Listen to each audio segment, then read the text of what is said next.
A nurse is arrested in Phoenix for impregnating a patient who was in a vegetative state. How investigators connected him to the case kicks off tonight's 90-second Nightcap.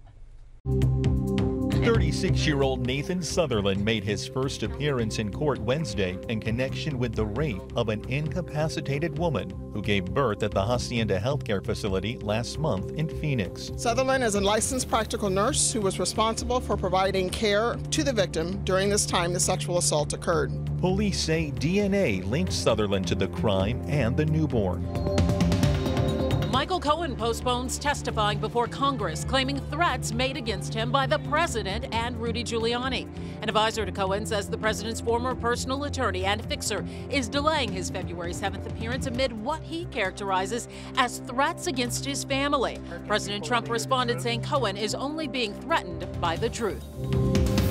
Chief Acevedo announcing they've arrested 10 people in the so-called Be Someone Challenge, people in the car club that caused that traffic jam on I-45 back on December 2nd when they stopped to take pictures of themselves in front of the Be Someone sign. Police calling the car club's actions today deadly conduct. Now, the 10 people arrested have been charged with obstruction of a highway. That's a misdemeanor.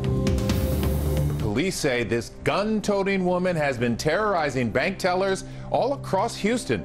Take a look at the map. Police say she hit not one, but a total of 6 banks across the Houston area. Police say she's in her 20s or early 30s, wears a blonde or reddish wig, sunglasses.